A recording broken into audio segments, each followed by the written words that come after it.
Every Monday, same time, same bank for 8 long years. My son never missed a single visit, not once, not through storms, not through holidays, not even after his diagnosis. He never told me why. He just smiled and said, "It's important, Dad. One day you'll understand." I didn't, not until the day he died.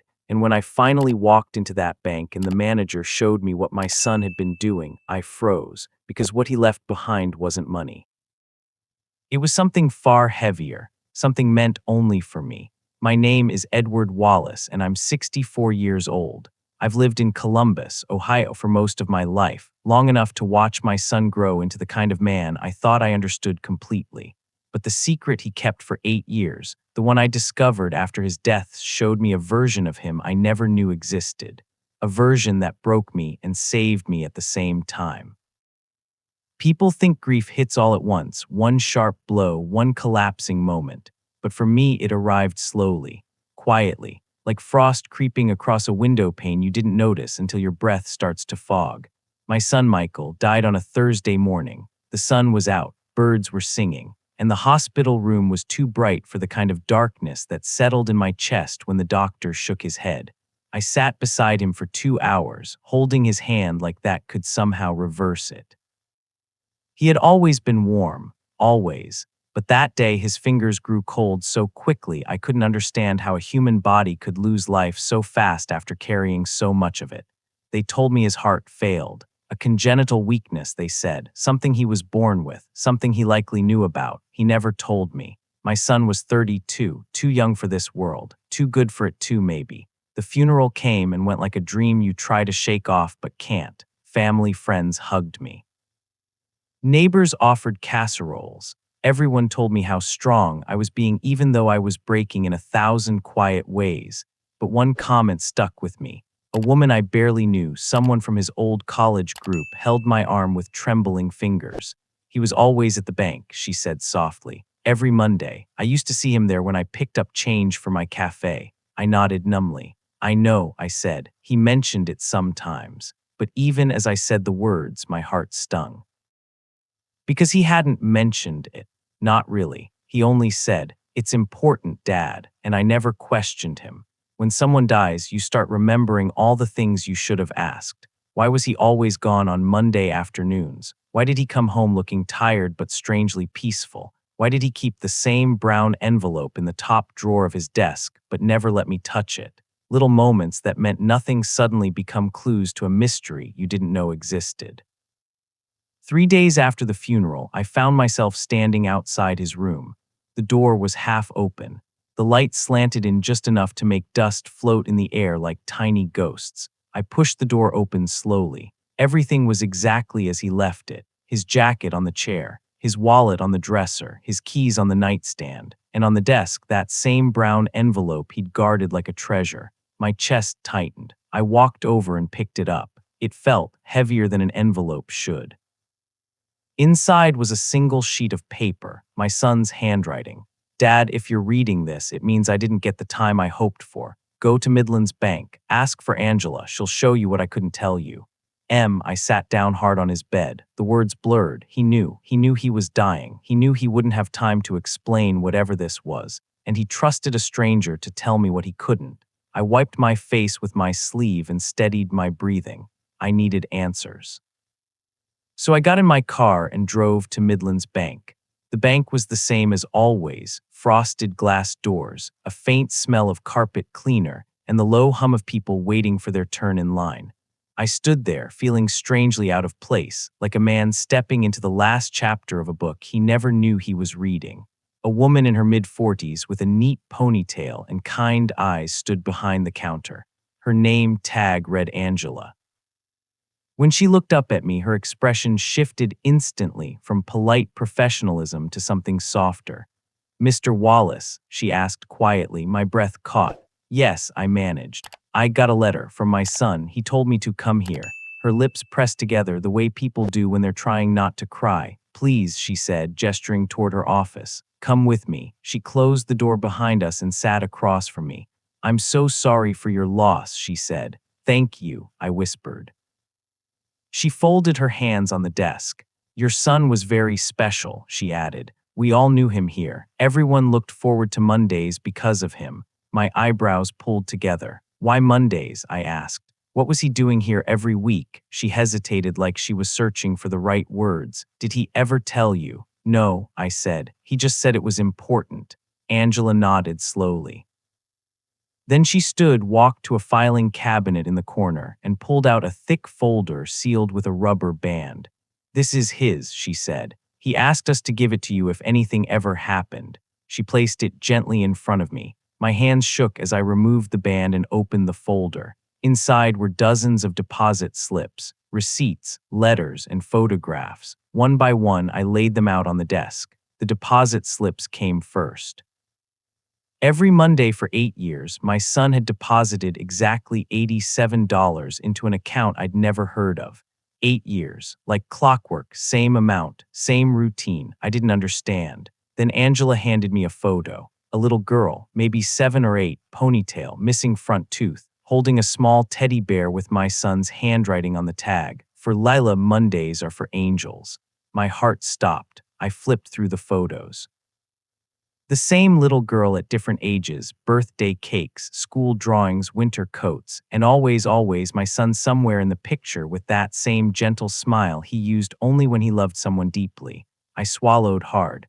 Who is she? I whispered. Angela's voice softened. She's the daughter of a woman your son helped, she said. A woman who didn't survive. The breath left my lungs. Survive? I echoed. Angela nodded slowly. She was in an abusive marriage. Your son befriended her through a support group. He helped her file paperwork, took her to court dates, made sure she and her daughter had a safe place to stay. She paused. He was there the night she died. My hands trembled as I traced the edge of a photograph. And Leela? I asked. Angela's eyes glistened. He promised her mother he'd make sure she never felt alone, so he came here every Monday to deposit money into a trust fund for her, for school, for food, for clothes, for whatever she needed. I closed my eyes. 8 years. 8 years of silent responsibility. 8 years of doing good and never saying a word. And now, I whispered. Angela met my gaze. She's 12 now, she said, and she's been asking about you. I froze. She knows your son passed, Angela continued softly. And she asked if she could meet you. My breath hitched. My son didn't just save a life or two. He built one, quietly, humbly, every Monday, without ever asking for recognition. And now it was my turn. Angela tapped on her keyboard and turned the monitor toward me. A small face appeared on the screen, the same girl from the photos, sitting in a bright room, knees pulled to her chest. She looked up with shy eyes and whispered, "Is he really Michael's dad?" My heart shattered and rebuilt itself in the same beat. For a long moment, I just stared at the girl on the screen. Her eyes were impossibly familiar, not because they looked like mine or Michael's, but because they held the same quiet hope he used to carry when he was young and didn't know what disappointment felt like. Angela watched me carefully as if waiting for me to break. Maybe I already had. "I can set up a meeting," she said softly. "She's with her guardian today. They're prepared for you to come." I swallowed. Guardian, of course. Her mother was gone. Her father, Angela, had already hinted he wasn't someone worth mentioning. "I want to see her," I said, the words barely leaving my throat before my heart understood what I'd agreed to. Angela nodded and typed something quickly. "She's just a few blocks away," she said. "They moved her to a temporary foster home after the incident." That word, incident, hung in the room like a cold breath. "What happened to her mother?" I asked quietly. Angela hesitated. Not because she didn't know, but because she didn't want to wound me more than I already was. "She passed away during an altercation," she said. "Her husband, he was violent. The night she died, your son tried to intervene." My heart thudded painfully. "He was there," I whispered. Angela nodded. "Michael called 911. He stayed with the girl until the officers arrived. He made sure she didn't see anything she shouldn't." My vision blurred. "He carried her to the ambulance," Angela continued. She wouldn't stop crying. He held her and said, "Mondays are for angels, remember, we stick together." I felt something break open inside me. Not grief, not loss. Pride, sharp, heavy, overwhelming pride in a son I thought I knew but clearly never fully understood. Angela stood. "You don't have to do this today," she said kindly. "This is a lot, too much for most people." I shook my head. No, I said. I need to do this. He would want me to. She nodded, grabbed her coat, and walked me out the back door to avoid the crowded lobby. The sky was overcast. The air tasted like snow. The world felt muted, as if it was holding its breath for what came next. Angela drove us through quiet streets lined with leafless trees that looked like they were reaching for something they couldn't quite grasp. Did he ever tell you why he chose Mondays? I asked. She smiled faintly. Every time he came in, he'd say his mom used to call Monday the reset button. A day to start fresh, to fix things you didn't get right last week. I blinked back tears. Linda, my wife, my steady-hearted, gentle Linda who believed every week could be a miracle if you gave it a chance. Michael had carried her lessons long after she was gone. He told me once, Angela added, that he couldn't save Leela's mother, but he could save her future. The car slowed in front of a small townhouse with blue shutters and a cracked sidewalk. No Christmas decorations, no lights. Just a quiet place doing its best to house a child who had already seen too much. Angela looked at me. Take your time, she said. My legs felt stiff as I climbed out, as if grief had settled in my bones. We walked up the short path to the door. Before Angela could knock, the door opened. A woman in her 50s with a soft, worn face stood there. Mr. Wallace, she asked gently. I nodded. I'm Carol, she said. Leela's foster guardian. She's been waiting. She stepped aside. The living room was small but warm. A few paper snowflakes hung in the window. A tiny tree sat in the corner, topped with a crooked cardboard star, and on the couch, knees hugged to her chest, sat Leela. She looked up slowly, her eyes darting between me and Angela. Her voice was barely a whisper. You're really Michael's dad, my throat tightened. Yes, I said softly. I am, she swallowed. Her hands twisted the hem of her sweater. He promised you'd come, she said. He said. If he couldn't see me anymore, you would. My chest caved in. I'm so sorry, I whispered. Her eyes filled instantly. I didn't get to say goodbye, she said. He always came on Mondays, every Monday, even when he looked tired, even when he got sick. I blinked. Sick, I repeated. She nodded. He said his chest hurt sometimes, but he didn't stop coming. He said angels don't get days off. Angela shifted, as if hearing this for the first time too. He never said anything, she murmured. We asked him once why he looked pale. He just laughed and said, Mondays don't wait. Leela slid off the couch and walked to the small coffee table. She picked up a teddy bear, the same one from the photo. He gave me this, she said. He said when I get scared, I should squeeze it and remember he was proud of me. I knelt in front of her because standing felt wrong. She held the bear close. Are you proud of him? She asked. I didn't expect the question. It hit me like a punch. I swallowed the lump in my throat. I'm more proud of him than I can ever explain, I said, voice cracking. He did something even I couldn't have imagined. She nodded slowly. Mom said he was the only good man she ever met, she whispered. She said someday I'd understand why he went to the bank every Monday. She looked up at me. Do you know why? I exhaled shakily. I'm starting to, I said. Carol walked over and placed a thick binder on the table. This was his, she said. Everything he set up for her. Plans, letters, documents, monthly notes he left for her birthday until she turned 18. I stared at the binder as if it were a sacred object. He wrote letters, I whispered. Carol nodded. One for every year she grows. He said he wanted her to feel like he was still cheering her on. I rubbed my face, overwhelmed. Leela tugged my sleeve gently. Can you read the first one to me? She asked. My birthday's next week. Mom used to read them out loud. I nodded because words were too small for the moment. She opened a sealed envelope labeled, Layla, age 12. If I'm not there, Dad will be. My breath froze. He wrote those words to her, but he meant me. Slowly, with trembling hands, I opened the letter. Inside were his handwriting, his words, his heart. And as I read it aloud, Leela pressed against my side, silent tears running down her cheeks. I read every word, and when I finished, she whispered, Will you come next Monday? Just like he did, I couldn't speak at first. Then I nodded. Yes, I said softly. Every Monday, for as long as you want me. She smiled the smallest, bravest smile and hugged me. And in that moment, I understood something. My son hadn't left me a mystery. He'd left me a purpose, a promise, a path, a chance to finish what he started. The drive home that night felt different. Not heavier, not lighter, just redirected. Like I'd been walking in a fog for years, and suddenly someone handed me a compass with my son's handwriting scratched onto the back. When I pulled into my driveway, the house felt too quiet, too empty. I used to resent that silence. Now, for the first time since the funeral, I sat in it without feeling like I was drowning. I placed Michael's letter on the table along with the binder Carol had given me. Flipped it open.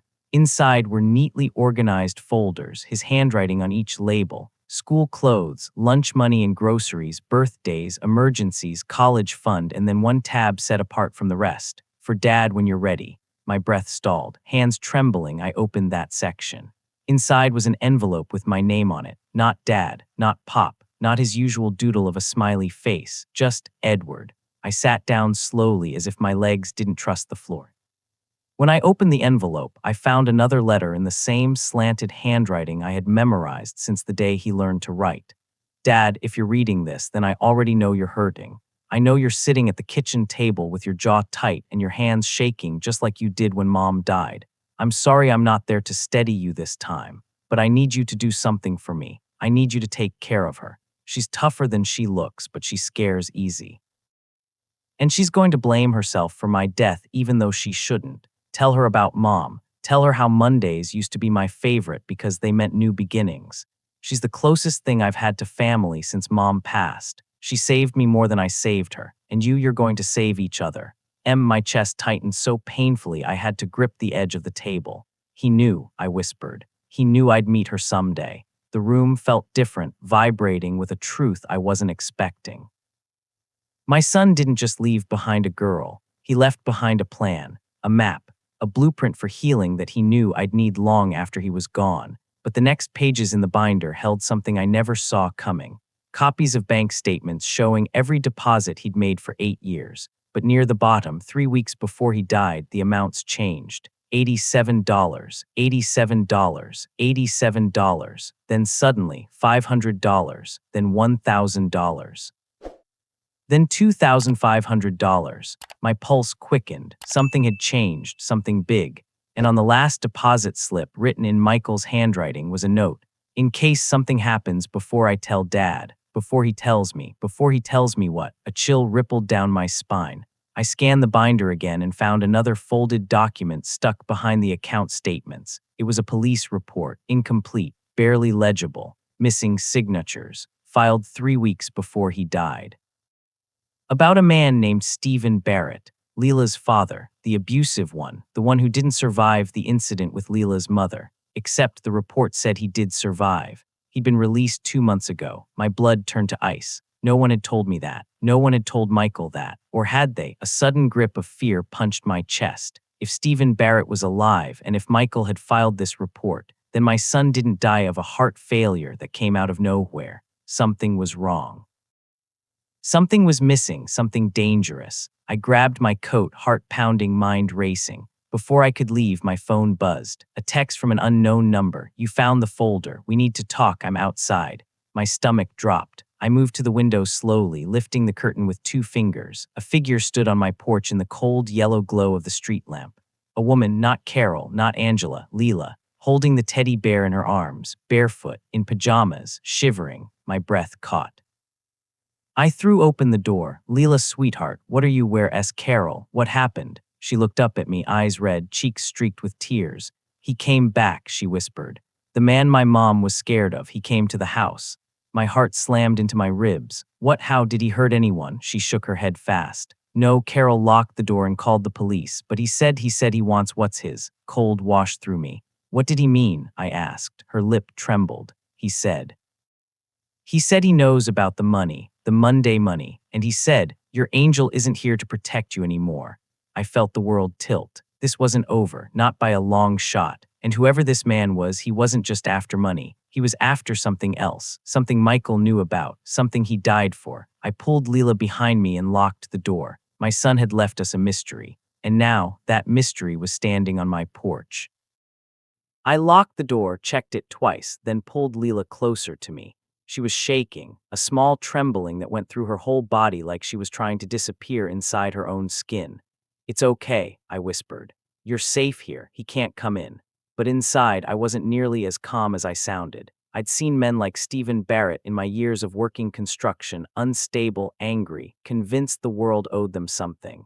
Men who didn't stop until someone forced them to. I crouched to Leela's level. Tell me exactly what happened.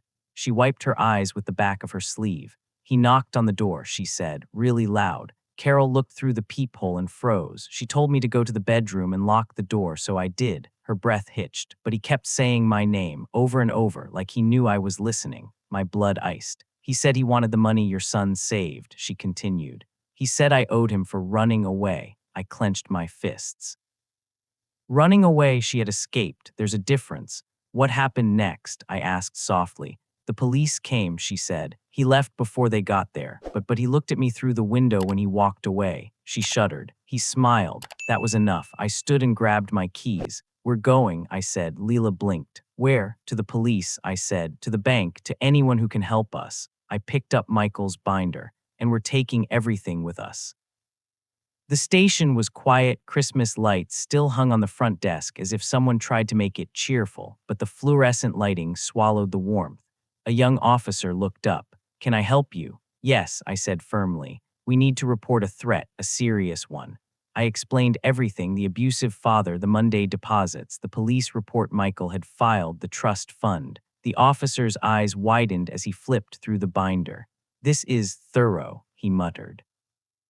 I've never seen a civilian document a child's financial support like this. Then he froze on one page. Wait, this is Officer Ramos' signature. Who is that? I asked. A domestic violence officer, he said. Very good at her job. He flipped to another page. And this signature is hers too. Your son met with her several times before he died. My stomach clenched. What did he tell her? He glanced at Leela, then back at the binder. He believed Barrett was planning something bigger, he said. He filed for emergency custody. My breath stopped. Custody, I whispered. For Lila, the officer nodded. He was preparing to legally take her in if Barrett ever tried to reclaim her. Leela gasped quietly and clutched her teddy bear. He wanted to adopt me, she whispered. I put my arm around her shoulders. He wanted you safe, I said. He was planning for a future with you. And now, the officer said slowly, Barrett knows about the money and knows Michael is gone. Meaning he wanted control again. He wanted what he lost. He wanted Layla. And he wanted the money backing her future. The officer's jaw tightened. We'll send a patrol to your foster home, he said. But you, he pointed at Layla, you stay with him tonight. She nodded. Then someone behind us cleared her throat. We turned. A woman in a navy police jacket stood there, mid-40s, stern face, steady eyes. Officer Ramos, the young cop said. She nodded. You're the father, she said to me. And you're the girl. Her tone softened just a little. Let's talk. The truth. She took us into a small interview room. The moment the door closed, her voice dropped to a low, serious tone.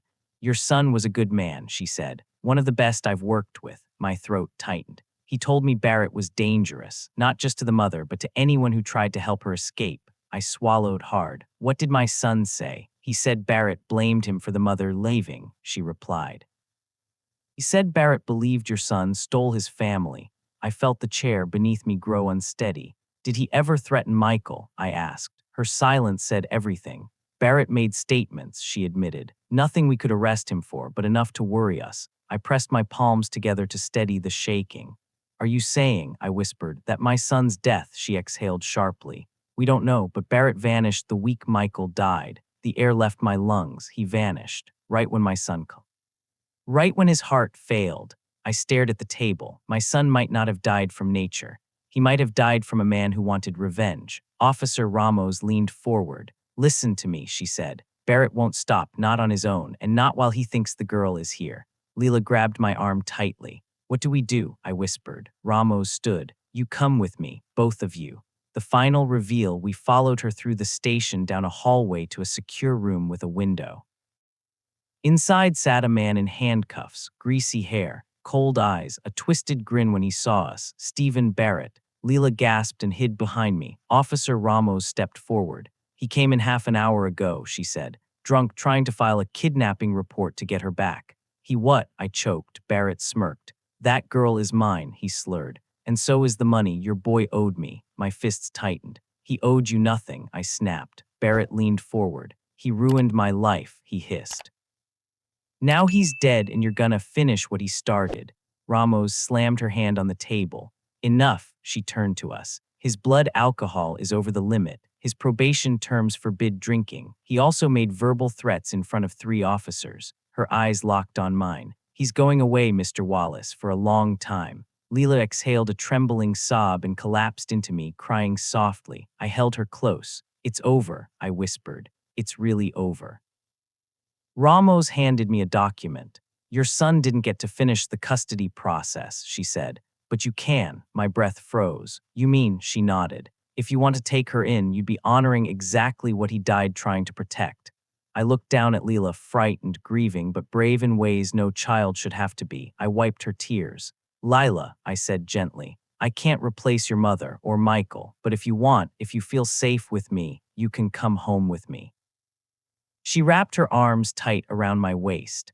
I want to, she whispered. And just like that, the weight in my chest melted. Not completely, grief never disappears, but enough for me to breathe again. 3 months later, the adoption was approved. My house was no longer quiet, no longer cold, no longer filled with memories, but lacking life. Now it had backpack clutter, school shoes by the door, and a little girl humming while she drew pictures at the kitchen table. Every Monday, we walked together to Midland's bank and deposit $10 into her trust. Not because we need to, but because it's our ritual now, our way of honoring him, our way of healing. Sometimes she'll squeeze her teddy bear and say, I think Michael would be proud. And I smile because I know the truth, he already is.